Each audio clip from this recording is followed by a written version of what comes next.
kick this guy off. Well, what's up, Internet, and welcome to Aetheryte Radio, Gamerscape's Final Fantasy XIV podcast. I'm Fusion X, and joining me today, we have Bryn and Zenidra. What up? Hey. Shout out to everybody tuning in live on Twitch. We're doing a live show today because live shows are fun. Yeah, way more interactive. We got like 24 people in here at the start of the show. This is really cool. So today we have a little bit of catch up. We went out to PAX in Boston. We as a team, the entity. as you know, in spirit. And yeah, you guys are probably like, well, but that was like last month. Yeah, it was. It's been a while since we've been. There's always the con flu. I think this year there was the PAX. As they called it. I got that. And then Brian had something. Oh, gosh. I got hit by bronchitis, and it was just the worst. It just never seemed to go away, but I'm feeling great. As soon as I started feeling better, he's like, yeah, I'm out. And I'm like, all right. So here we are now. I stayed at home not getting on Twitter, and I am not sick. There is, wow, that would be a different definition of viral. Zenidra will do the whole show by herself. In like crazy, like weird cartoon voices. Oh my gosh! In when I was still doing the RP podcast, they were giving me crap one day about not contributing enough. So, or no, I was giving them crap because they kept talking over me, and they're like, "Fine, you can do the show by yourself." I was gonna say if it wasn't that you weren't contributing enough, it's like you're not really helping your case here. This isn't. It was that they kept talking over me, and nice. So I was like, guys, you gotta stop this crap. And they were like, fine, just do the show by yourself. It was difficult. I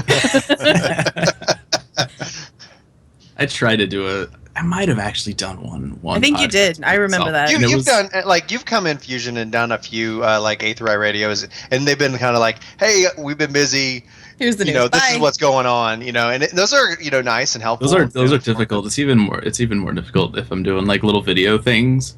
You don't want to know how many takes I do on some of that stuff. It takes forever. It's like, oh man, I missaid that, and you can be very self-conscious. Like I'm blah blah blah blah blah, and I'm like, butcher redo. I have like 5,000 different little video clips of me just so I can edit them together.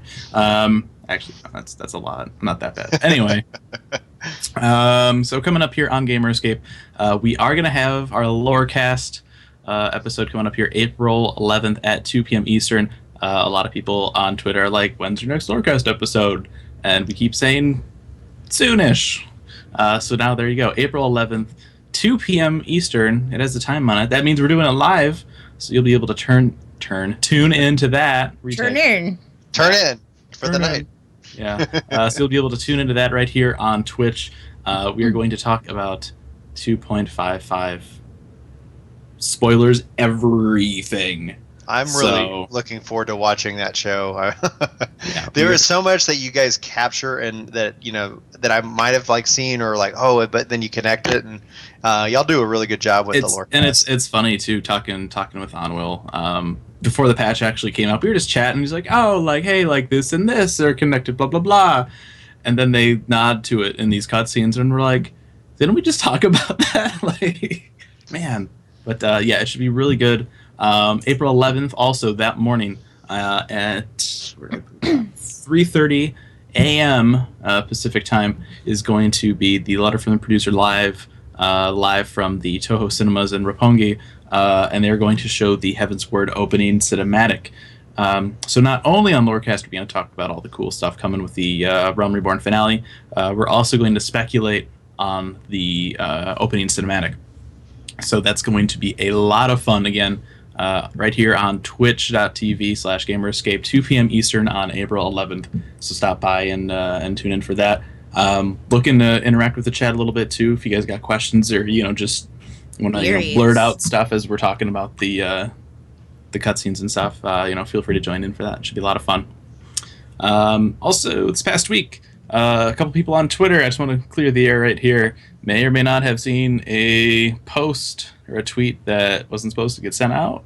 Something about Gamerscape 3.0. That was a mistake. That shouldn't have been tweeted. But speculate. So please look forward to it. We shouldn't have tweeted it out. We did on accident. We're going to remind people about it. I didn't realize things were set up in a way that it would have done that. But yeah, so you can feel free to speculate on what that might mean. And last but not least, here on April 7th, Pet Food Beta is going to be celebrating its 1-year anniversary, which is awesome. I just recorded a little bit with Vivi and Joe last night talking about some of the stuff that was just released from Matsui's Q&A about the future of Final Fantasy XI. So if that's something you're interested in, make sure to check that out. I was curious how they're going to handle that. Poorly is the impression I'm getting. All right. Anyway, awesome. Different show, but yeah, it's, I don't agree with the way they're doing it. I hope that more people do than just me. I hope I'm like the 1 out of a million. They're like, wow, that's not. So we'll see. That'll take us right into PAX East. Back in March, we had the chance to sit down with Naoki Yoshida and kind of rattle his brain a little bit about a whole bunch of stuff. And we're just going to go through and recap a couple things. We're not going to read the whole interview to you. That's boring and lame. But if you guys want to check that out, that is up on the website, gamerscape.com, and you can read that whole thing. We asked about item progression. Obviously, right now, a big question on a lot of people's minds is what happens to my Zeta weapon or my Lucis tool. 3.0 is going to have a new level cap increase. Is there going to be a new relic? Is all this work I put into this thing going to be worth a damn? So we asked about that. And it sounds like they're still working on some stuff and fine-tuning it. I'm really surprised how many people I hear don't want them to be connected. I'm like, did you not finish it? Because I did, and I really want them to be connected. Right. If they're connected, it adds the value to the effort that has gone into it. Yeah. If they're not, it's like, I'm glad y'all did that. Well, that's a cool weapon. Right. I guess I'll put it away now. Maybe for vanity later. All right. I don't know. Like, there's a lot of ways they could handle it, and because there's pros and cons. To each, and so I haven't finished mine, but at the same time, I think I'm actually on the same page as you, Zenidra. With I would think it would be fun if it was a continuation, and then probably maybe just lower some of the requirements on how long they've been doing that all along. Just do it again. Right. Yeah. So what Yoshida told us is that it's not finalized right now if it's going to be a continuation of the current Zodiac quest or if it's going to be a new concept. But it will continue out, through the 3.x patch series, starting at 3.1. So it won't be right at launch for Heaven's Word. But for those who have completed Zodiac weapons, they're planning to have some advantage for those players for whatever this new weapon progression is. But Yoshida also mentions, level cap is going to be increased and stuff, and so there's going to be new weapons and stuff with higher item levels and stuff like that. So it's like just this is how patches and expansions work, so just keep that in mind. But gonna have to get some new gear. Please don't cry. Yeah, so I'll be curious. But right now I'm on I'm almost to getting my base like Zodiac, my Longinus. I'm doing all the dungeons and stuff, and it is just, oh my god, it's a pain in the butt. So something, it better carry over in some capacity. Cause can you imagine how it is for people who have more than one too? Those people are crazy. I don't know how they do it. Well, no, I mean, I can understand having more than one. Game and they enjoy their time, etc. But having more than one and then going into 3.0 and the multiple ones being almost useless after a point. I think that kind of just ties to something we were talking briefly about the show. Is that right now that we've got pretty much a 3-month gap of gearing up to only and regarding item progression. He says that at 51 our gear is not going to be useless, but at some point between 51 and 60 we're going to get new and better gear, and so there's that. I'm kind of factoring that into my my schedule because I've got some other games I need to be. What he did tell us is that level 51 gear will start below item level 135. A lot of people were kind of curious about how item level was going to work with the level cap, and there's a lot of different things going on. But 51 gear will start below 135, and you got to understand a lot of that. It's probably craftable stuff, and they talked about having craftable gear be more important in Heaven's Word. And we'll touch on that here in just a second. For Disciples of Hand and Land, they have those Lucis tools that people have been kind of gradually building up, just like the Zodiacs for Disciples of War and Magic. And right now, They're working on a system they're calling tokens. Name to be determined. They're still figuring that out. It's almost kind of like a tombstone type of thing for Disciples of Land in Hand. And it sounds really interesting how they're going to do it, or how they're hoping to do it right now. They're looking for crafters to have a specialist system so that you kind of have to focus down a little bit, because right now, if you're a crafter, it's not like I'm a blacksmith. I'm a really great. Chances are you're probably a really great everything, because you want those other actions for your blacksmith, and you end up leveling those, and it's easy. Once you kind of start getting a couple of those classes geared up, it's like I might as well just do all of them at this point. And in the same vein for gatherers, for Disciples of Land, Yoshida talked about how it's kind of in a similar vein to like what the crafters do, right? I mean, if you have one gather level, there's probably a decent chance you have all of them gathered or leveled up, and everybody's gathering everything, and it's not really like, okay, like this small group is gathering like platinum ore, this small group is gathering ebony logs. It's just like everything everywhere, and nothing is really like rare or special, I think, in the way that they kind of hoped that it would be. Yeah, it ends up just being more, almost kind of like in the sense that the market kind of fluctuates because of it, that this week there might be people might have just gathered more of this by chance versus the other, and any other week. So you see more fluctuation in various prices. And it's interesting too, because I have both my miner and my botanist leveled up, because I could care less about fishing. But if you look at like gnome times, like 4 a.m., that's both ebony logs and platinum ore at the same time. That's because when they're building this up, they're thinking, all right, we want people to choose. Well, if you get cordials. Yes, thank you. I'm like, there's the thing. Yeah, you get a cordial, you can hit both, no problem. So it's one of those things where they're going to look into with these tokens or whatever you get, maybe granting special access to areas that have rare nodes or whatever. See, I don't to want make that. These items more, not necessarily harder to obtain, but so that everybody's not gathering the same thing. Granted, a few weeks in, once people know where stuff comes from, like that's going to happen anyway. It's like, wow, like this silver ore drops from this place, and you need this many tokens to get there, and it's right now selling for like 5 million gil each. Yeah, everybody's going to go farm that.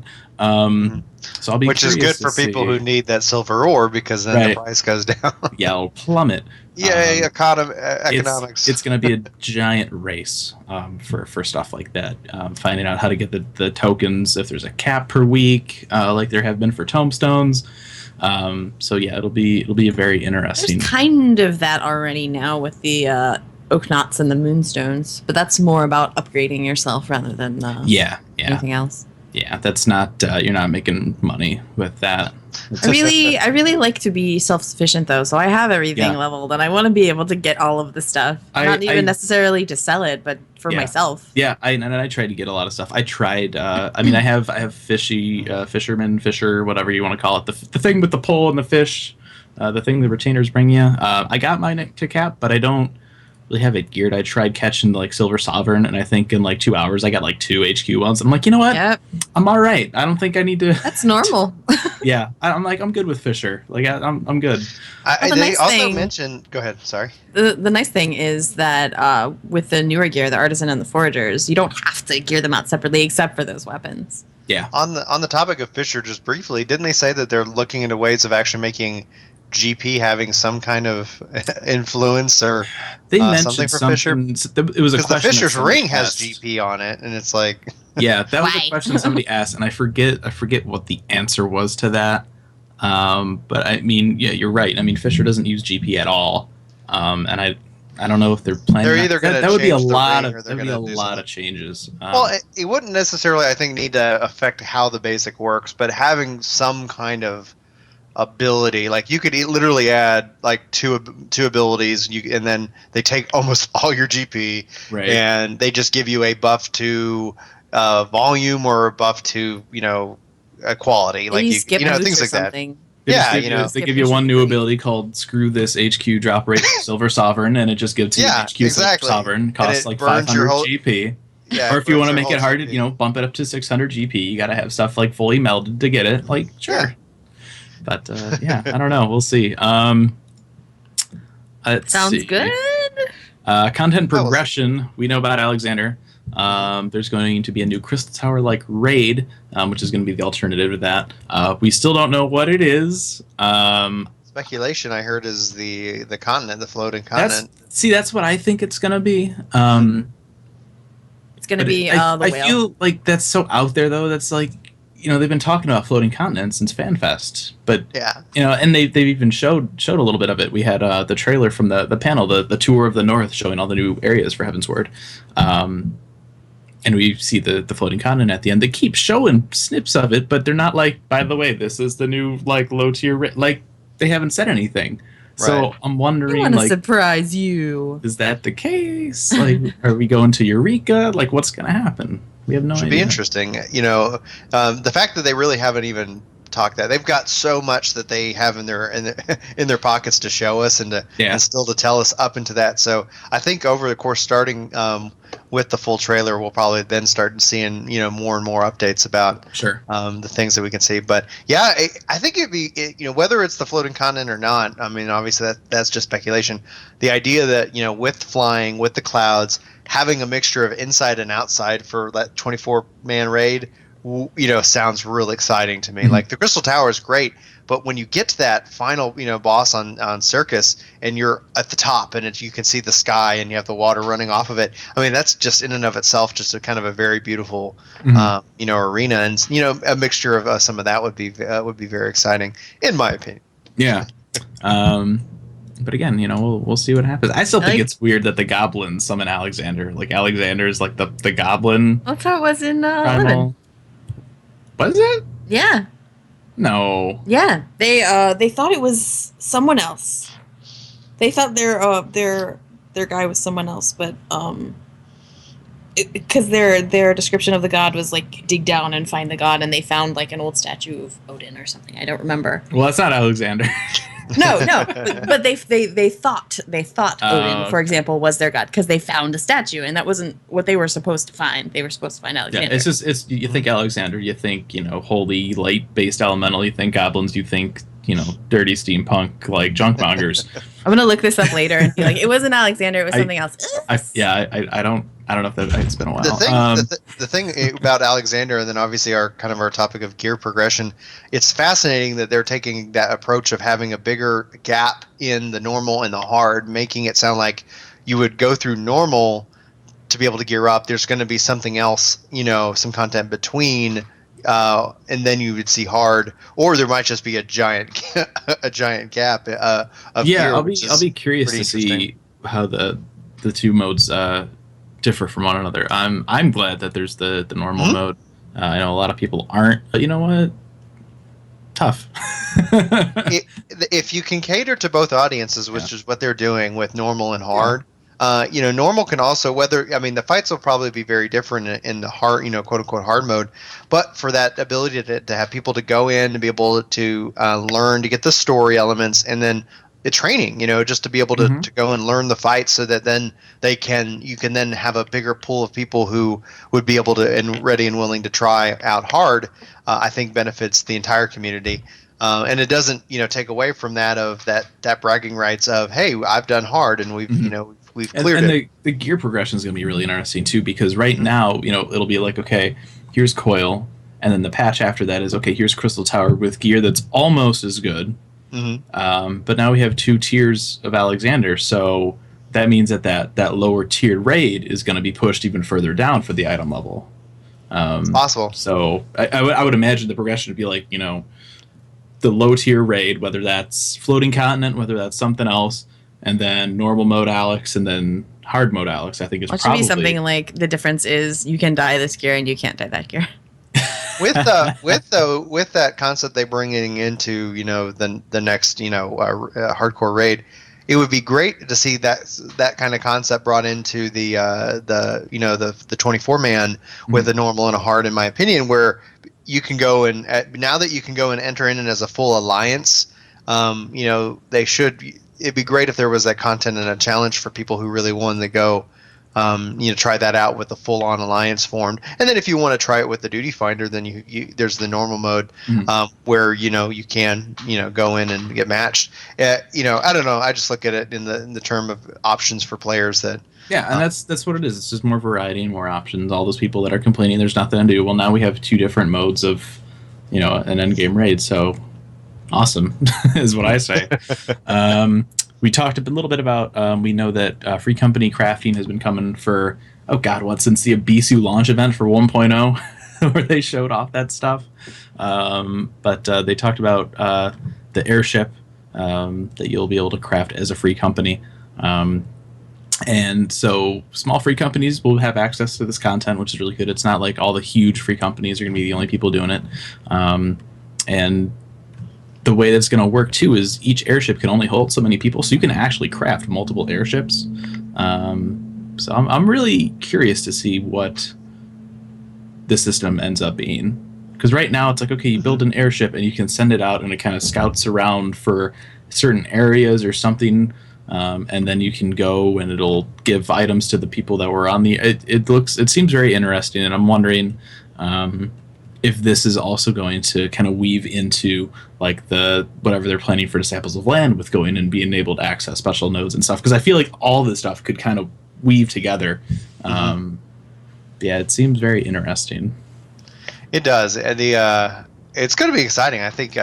From everything we've seen, and as the picture becomes more and more clear for Heavensward, it seems like it is going to be a huge game. And he was talking about how, they're preparing it like a 40 to 60 hour, standalone RPG, and from a story perspective and from the game, that really has me excited for picking up the game and then finding out, checking out the Free Company airships and all these little things that they've been talking about, like you said, for a long time. And to see it, come in and be delivered, and I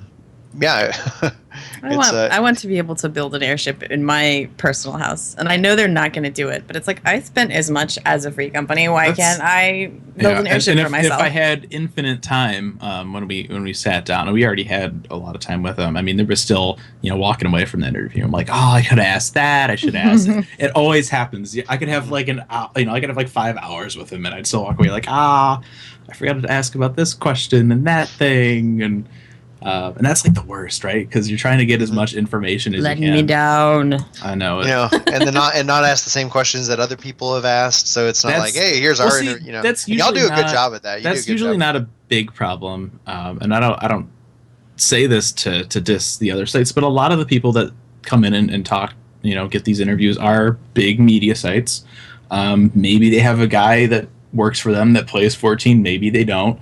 We went when was that I think the PAX Prime launch event.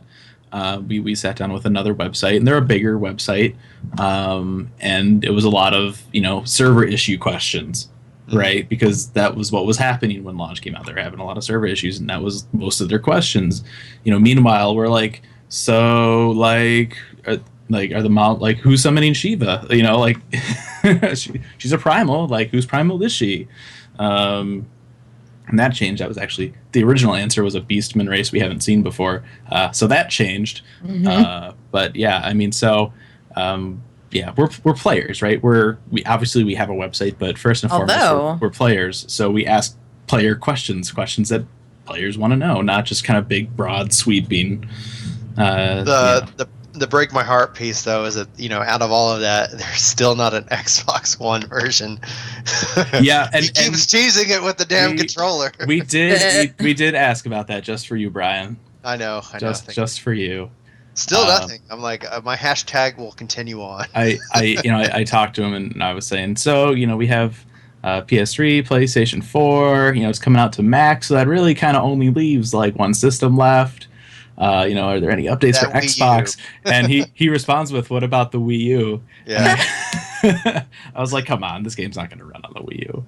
And I felt kind of bad about that. But yeah, it's one of those things where, they still want to. The only thing that I would like from that, though, is the tablet controller for the Wii U and being able to have like inventory or touch or your map or something. That would be neat. However, it's like, oh gosh, maybe whatever the hell this NX thing is. Yeah, maybe I was gonna say maybe the next system. I think at this point it's there's no point in developing a big Wii U project. At this point. If I had a Wii U project, going on right now, I would cancel it and either get it done quick. Let's see, what else did we talk about? Lore. This was a big question that I had for a while. With 1.0, or I'm sorry, with 2.0, we had all these stories. We have the Empire, we have Primals, we have the Mother Crystal, and as we were approaching this last patch here, 2.55, it was pretty evident that none of those were really going to give a strong, solid, okay, done kind of wrap up. And so I asked, what happens to these when 3.0 hits?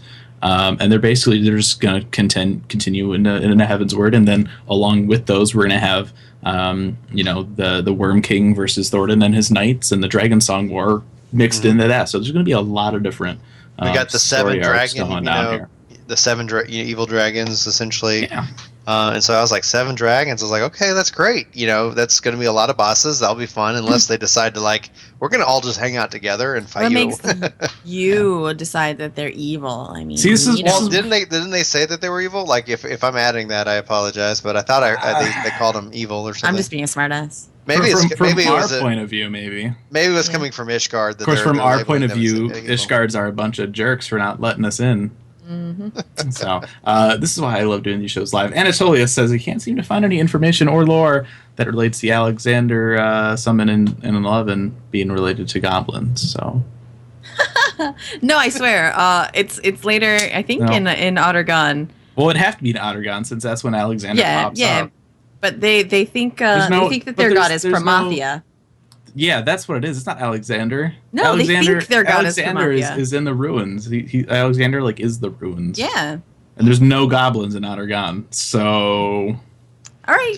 All I say is I love dragons, and I'm really excited to be having more dragons in the game. Right. I'll see if I can remember that for when we talked a little bit about the patch. We also talked about Triple Triad. This is a big question of mine. We know Triple Triad is coming for the Final Fantasy Portal app in Japan. We don't have the Final Fantasy Portal app yet. So I was asking him, when are we going to get that? They're working on it right now, and that connectivity between the Triple Triad portion of that and Final Fantasy XIV that they're planning will not be available until Triple Triad and the Final Fantasy app is available globally. Okay. So Japanese players won't be able to get access to whatever kind of bonuses until we can, which is really cool. I was really happy with that answer. And speaking of that too, I had this later down in the outline, but they did release a trailer for Triple Triad for the Final Fantasy Portal app. You can check that out. I think the game itself might come in, but I don't think that connectivity is going to be there yet. I don't know when it's going to come, so we'll just have to please be looking forward to it. But that's the bulk of our interview. Lots of cool information. Make sure to check that out, gamerescape.com. And that'll take us into the PAX East panel, which had some pretty cool information. The biggest, of course, is early access for Heaven's Word starts on June 19th, which is literally the day after E3. That is going to be a very busy week for me. And the release date for everybody else is June 23rd. So not too long from now. Which is it's gonna be interesting to see what the presents they bring to E3 with that. I know Julie's gonna be happy that E3 doesn't fall during our anniversary this year. So well, it's funny. It actually usually falls on my birthday, but it's a week later this year. So I'm gonna be taking a lot of time off. But they talked a little bit about how they go about including a new job, the time it takes to implement a new job. They said about a year of work between the different departments that are working on it. They showed some cool concept art of them working on the Astrologian, including some very Yu-Gi-Oh looking ARM devices with the cards. Let's see. They also showed off some new video footage. They showed a lot of the new job specific armor for all the Disciples of Hand, Land, War, Magic, which were really cool to see. Some of them had some pretty big throwbacks to previous Final Fantasy titles, which is really cool to see. They also showed a brief, 20-second clip of the benchmark that's coming. It's going to have Bismarck in it, so it looks really cool. It was really the cut we saw. Yoshida had actually only gotten it a couple days before, so it was really rough. There wasn't really any audio in it. That will be available sometime later this month, so that'll be something to check out. And they also showed us a tour of the North, showing us a bunch of new areas from the expansion, including we had Korthus Western Highlands, which still has snow. I was hoping for the snowless Korthus region, but we have. That's so sad. You don't want to see snow; just fly in the air. You'll be able to do that. I just want a snowless Korthus zone that plays the old Korthus music. That's all I want. Would you be happy if they at least just give you the music? Yes. I would be happy if they bring Unspoken back. That was one of my favorite 1.0 tracks. But we also see the Dravanian Forelands, which we've seen before, the Dravanian Hinterlands, which looks like it had some kind of abandoned ruins or something in there. Really curious to find out what those are, because we know that there was a town kind of in that area that was abandoned. Is it Charlayan, maybe? We don't know. That could be really cool. They also showed off an area called the Churning Mists and the Sea of Clouds, some really cool sky-looking areas. So make sure to check that video out if you haven't seen them already. And what else we got? We have purchase options and stuff that you can get with Heaven's Word. These are up for pre-order now, and they still have the collector's editions in, it looked like last time I saw it. Collector's edition physical copy will hit you for $129.99. Comes with opposite of tiny. Yeah, a lot of stuff. That box is huge. I don't know where I'm going to put that. Let's talk about the price.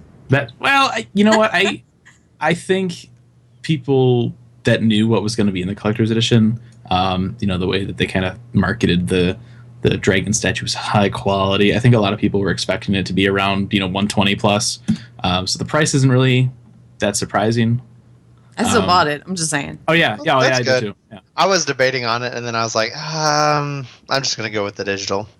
Yeah, it's like it wasn't like if I wanted to go get a really cool dragon, I think I'd just go get a really cool looking dragon. But this is Final Fantasy 14 dragon. No, I agree. But you're the crazy collector too. Keep that in mind. Yeah, it's programmed into your head. I like that is the Midgard Swarmer, but they're never going to tell us that. I like collecting things digitally so that I don't have as much clutter. I was just like, my desk is covered with stuff right now, so I was like, well, it was a debate, and so I decided I'm gonna get I'm just gonna get the digital edition.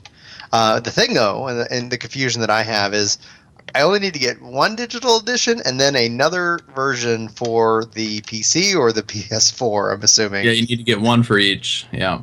Yeah, they don't need to both be special editions, but you need to have the game in one form or another. So we'll end up spending quite a little bit of money because I'll get obviously the Heaven's Word for the PS4 for both Julie and myself, and then I'll get Heaven's Word for the PC for Julie and myself, and so one of those will be collector's editions for the two of us, and then the other one I guess will just be standard.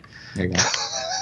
Yeah, right now I actually bought. This is how bad I am. I actually bought the PlayStation 4 version from the Square Enix store just because they were offering a cloth banner if you bought it from them. Or was it? No, that might have been GameStop. There were two cloth banners. You can actually see it behind me. There was which one is that? That's the Paladin. There's a Black Mage one too. But I bought the game just so I could get the damn banner. I actually have the game on all three systems right now. I don't think I'm gonna upgrade the PS3 one license, but unless they offer a cloth banner. Yeah, unless they offer a cloth. If you ever end up being somewhere and you're like, oh man, you only have a PS3, well that's okay. Yeah, you've got that figured. I was like, it's not. I actually just got some PC parts together from my older machine, and I'm putting it together for the girlfriend because right now she's on PS3 and it just. Oh, it kills me. That sweet girl. She has a solid state drive in her PS3 to play Final Fantasy 14, and that doesn't even run at 720. Like it's no, can't have that. not allowed. So the thing I'm trying to like find right now is somebody who will let me install my digital copy of Borderlands 2 on their Xbox 360, so I can move my character into the cloud so that I could get it download them on the Xbox One. There you go. That's fun. So challenging. So many moving pieces. I feel a little bad now. Yuki Yoshiro in the chat says all they got is a PS3, and if that's all you have, that's okay. Awesome. Nothing wrong with that. If you're, one of my college buddies, did him backpedal. One of my college buddies, he only has a PS3, and we're trying to decide on a game that, like, hey, let's play a game together. And I was like, oh, you got PS3? Oh, so I found a copy of 14 on the PS3 for like $12 and sent it to him, and I was like, great. Yeah, enjoy this, buddy. Let's do this thing. Yeah, if that's all you have, that's perfectly fine. It's an issue for me just because I'm so used to. I'm a big PC gamer, right? And so if you're a big PC gamer, you're used to like upgrading your PC and having stuff look amazing. And the fact that like on PS3 the game is upscaled to 720, that just it kills me on the inside. But if that's all you have, it still looks decent on the PS3. Yeah. It's amazing from a technical perspective what they were able to pull off with that. And I'll be curious to see what happens when they decide to drop, because we know they can, right? They'll drop it at some point, whether it's with. Well, they said that the first 5.0 expansion. They said the first expansion was definitely coming, and then they're going to look at the population going forward. Because if there's still a huge active population, then it makes sense. It's a combination. Well, maybe not so much the population, but if having it on the PS3 holds the game back, then they'll be like, all right, fine, it's not on PS3 anymore. And of course, when they do that, I'm sure they'll offer some type of upgrade or system transfer initiative or something like that. But and then we'll see they'll bring out the mobile edition, and then no. I kid, I joke. Don't give them ideas. So anyway, physical collector's edition is $129.99. Digital is $59.99. And the standard will run you $39.99. If you want the all-in-one version, that's the expansion and a Realm Reborn, that'll run you $59.99, and it's going to be available on Mac. I'm surprised that they don't have like an all-in-one collector's edition piece, like where it's like feels kind of like, okay, well, it's $60, or you can get the collector's edition for $60. It was I don't know. I did, when they announced those three, I was like, well, what if you wanted to start all-in-one, but I guess you could digitally upgrade to the collector's edition. There's too many. Like I kind of miss the simplicity of 11, where it's like, all right, like I have a key for the expansion, like from whatever system, but I can use it like on anything. Mm-hmm. And it's kind of irritating. They don't have it here. Chat brings up a funny point too. Platforms got to get paid. Yeah, they say it took 14 years to drop PlayStation 2 support for 11. Going to that, the game is also developed in a PS2 architecture. So if it wasn't up for PS2, it wouldn't be up for anything else, really. Mm-hmm. But yeah, so 11. Anyway, if you pre-order the game in any form, there's like 1,000 ways to pre-order this thing. You will get your Baron Circlet and earrings and a Black Chocobo Carrier minion, and of course, if you pre-order, you get early access. Which starts on the 19th of June. Mm-hmm. It seems like they've got, especially also some of the digital upgrade or the collector's edition pieces, seems very Final Fantasy IV-esque. It does. You got Kain, you got you got Baron, you got Cecil stuff. It's really interesting stuff. So anyway. so is our next Crystal Tower level raid going to be the Moon, like the Moon Palace or something? Bahamut was on the moon in 4. Maybe we'll see him again. Oh no! I keep talking to it. There's a friend of mine that keeps saying Bahamut's coming back. I'm like, just stop. It's like it's done. She thinks he's coming back anyway. So yeah, there is a lot of heavy Final Fantasy IV influence. There's the new monk armor that's coming out. Looks very Final Fantasy IV. Yeah. Dark Knight and some of the other stuff. So I'm wondering, what'll happen, game content wise for that. It's possible you might, and we're going up in the air, and the moon is up in that direction. A few thousand more miles or something, but or malms or whatever unit of measurement. We already had the moon. It came to us. Yeah, that was a moon, and it was man-made. I'm talking about like the actual. Just saying, we already played with the moon. They don't have to do that again. Well, yeah, it would be honestly funny that if we went to the moon before we went to Almingo. Yeah. You know, from a priority perspective, it's like, hey, I know you're from Almingo, but it sucks to be you because we're going to the moon. We're not even Almingo. It's just anywhere else on the planet. No, we're into space. We're going into space. That's just because that's who we are. Yep. Sid takes up smoking and grabs a lance and just turns into Sid from Final Fantasy VII and builds us a rocket. I'd be down for that. Let's see. We talked about that. Also at PAX East, we got to do a cool little community spotlight feature here out at PAX when we were in line for the Shiva battle. There was a woman actually handing out pins. Some of you might know PAX is really big on pin trading. That's kind of their thing, and she had little buttons with the job symbols on them. And so we chatted with her a little bit about those. And she was also at the Final Fantasy XIV panel, actually out in line handing out buttons to people. So that's really cool. We did a short Q&A with her. So if you want to see that, go ahead and check out the website. And we got some pictures of them up there too. I got a Dragoon one, of course, because Dragoon is the best job ever. I mean, what's that for? But yeah. To be fair, I do like Dragoons because of that whole piercing debuff, but it doesn't work if they're not alive. So ninjas are the new Dragoon in that regard, I find. But anyway, we'll walk right out of that fire. Also, this past week, we put out a video. While we were out in PAX East, Square hooked us up with a box of Garanda Company Senbei, or Senbei rather, that's rice crackers with little Grand Company people on them.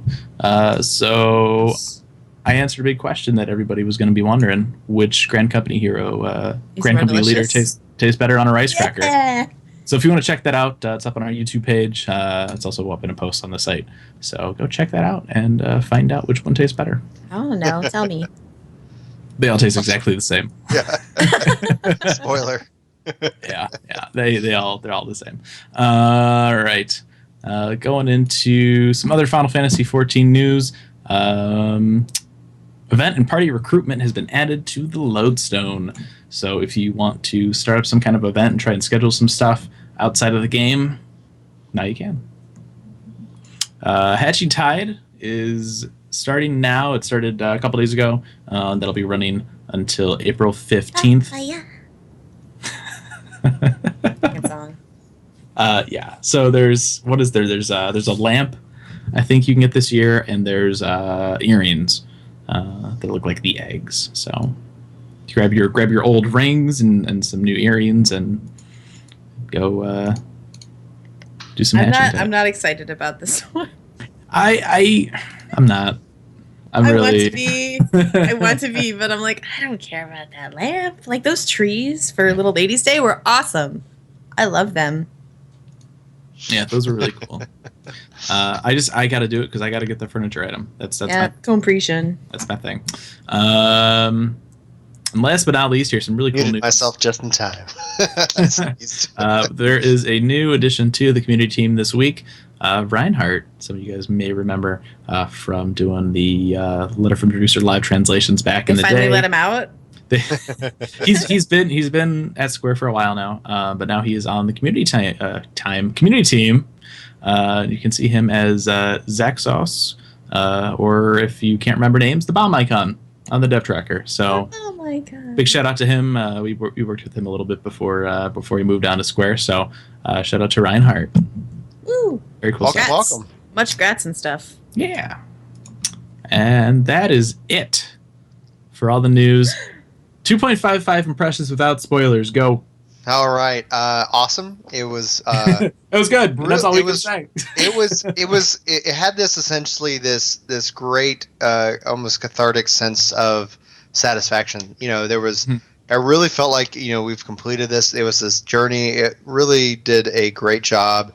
I got a little misty-eyed at some parts, and and it really has me super excited for Heavensward in a way that the thing I think I like about it is that you have to complete this to start the main story in Heavensward. Yeah. I think that's smart. I think that continues that piece. So as far as like my character and just all the various things that are going on, I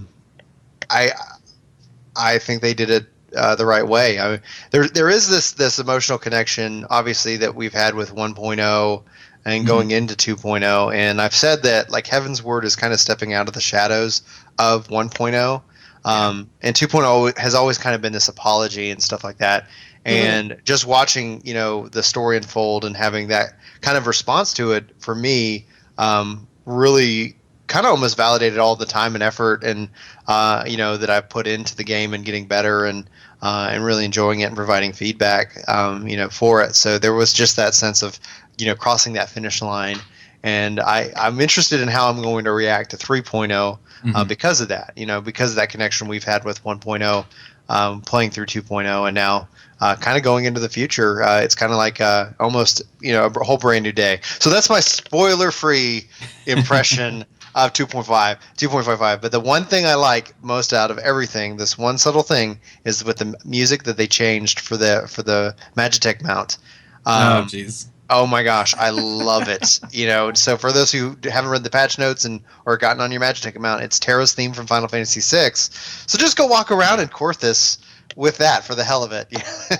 It's definitely enjoyable. I thought mine was broken because I turned mine off because I got sick of the Chocobo music. I was like, no, I wanted to. Oh, right, I'm stupid. If they could put like different tracks for each mount, like that would go a long way in having people not turn that off. I did that. I was waiting for me and the girlfriend. We did the main scenario stuff together, and I was waiting for her. So I'm like, I'm gonna like walk around on my Magitech for 5 minutes. And after that, I was like, all right, that was fun, and I'm gonna, I haven't done it yet, but I'll probably end up going back and turning off the mount music because it's like, I'm good, So if they could add something to mix that up a little bit in the future, that would be really nice. But we'll see what happens with that. Yeah, 2.55 I thought was really great. It was darker than I think a lot of people thought, but again, as Koji said back at I think this was E3, this is going to be, or no, it might have been FanFest. This is going to be a much darker Final Fantasy going into Heavensward, and yes, it is. And so if you want to know more about that, and if you haven't done those quests, go do them now. We will be back here on April 11th with Lorecast. We're going to talk about everything from the finale of A Realm Reborn and speculate on the... Is Brian the only one who gets to talk about? Oh, yeah. I'm just saying. Let everybody... I was like, I'm sorry. I just dropped the mic, walk off. I don't see you. I see his face like right there talking to me, and your icon just glows blue occasionally in the corner of my screen. What did you think about it, Zenidra? Well, I thought a couple of things were really obvious. Only a couple things. Like towards the end, it's like, I know where this is going. I had thoughts of where it was going, and as things led up to that, And then I got a clearer picture of how it was going to go down. I'm just like, really? Okay. Other things, she said vaguely. Yeah. I was sitting there at one point, and I'm going, oh my gosh, this particular thing is going to happen. Nope. Yep. The thing I wanted to happen happened, and I was like, yes. Yep. I'm gonna say a character's name, and I'm not gonna say anything specific. It's gonna be okay. Don't flip out. Oh, jeez. Right.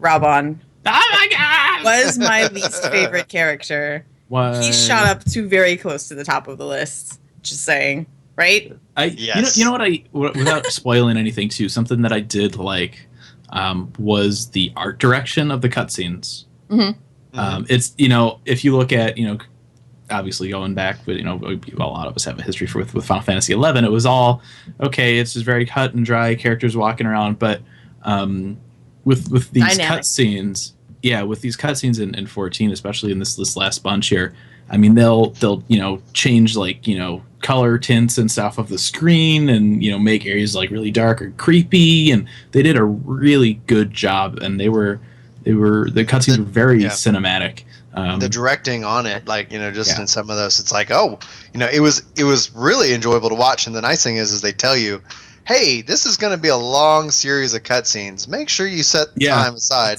You're looking at about an hour and a half once you get. You actually get 2 of those messages. The second one is for like the credits and a little bit.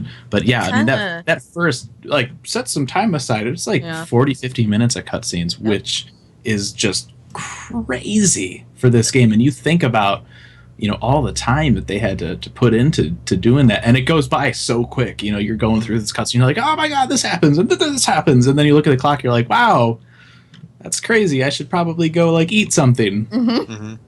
But yeah, it was so good. Gives you a good impression of what these people who are supposed to have been established heroes are actually capable of too. Yeah. Like, they sit there at their little table and they talk about stuff, and you're like, you're a boring character. Not in these last cutscenes. Right. Yeah, and we'll definitely get more in depth about this. And once you guys finish it, if you haven't finished it, holy crap, finish it. Once you guys finish it, go and find the theories that are floating around. Some of them are absolutely just mind-boggling, and I hope a lot of them are it's what's going to happen. There's a lot of crazy stuff. So yeah, that's 2.55. And again, April 11th, right here on Twitch, 2 p.m. Eastern. Me and Anonymous are going to be tearing this thing open and talking about everything. So we hope you guys join us for that and interact with us in the chat and voice your thoughts on that as well. And that about wraps it up here for this episode of Aetheryte Radio, unless you guys have anything you want to add. Not at the moment. Go do your damn. Go finish the thing, and don't get frustrated with the fight.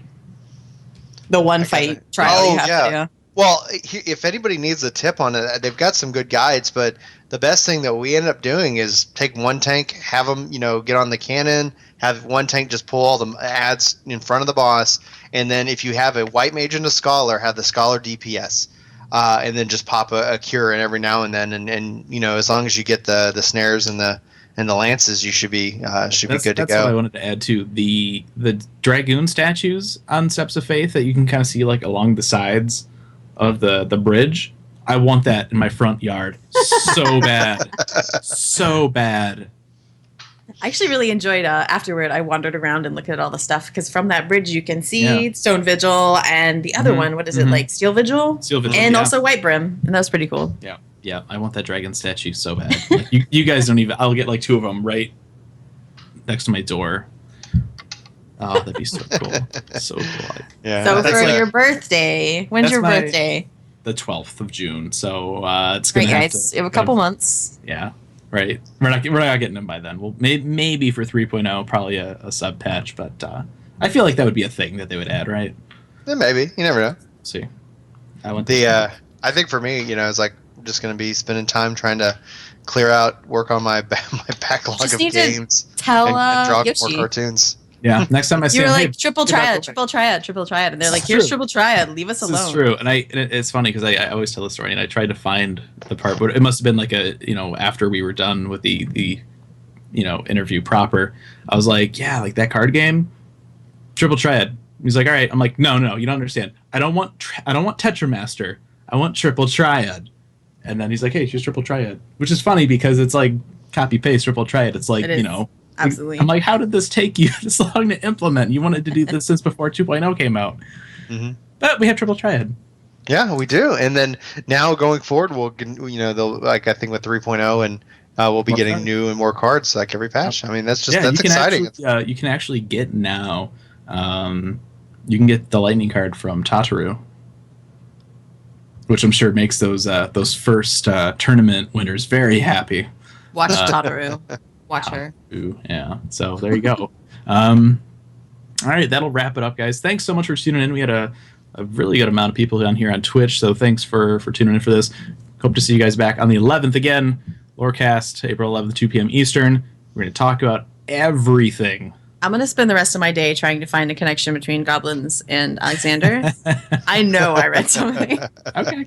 I don't want to go back and play 11. For 11, though, not for 14. Yes. For 11. Yeah, I don't think that is a thing that exists. I'm sorry. I'm going to find it. If you want to get a hold of us, you can email us at aetheryteradio@gamerscape.com. We are also on Twitter at Aetheryte Radio. If you guys get us through iTunes, leave us an iTunes review. Let people know what you think of the show. And always, gamerscape.com. And thanks for tuning in, and we will catch you in a couple weeks here on Lorecast. See you later. Bye guys, and gals.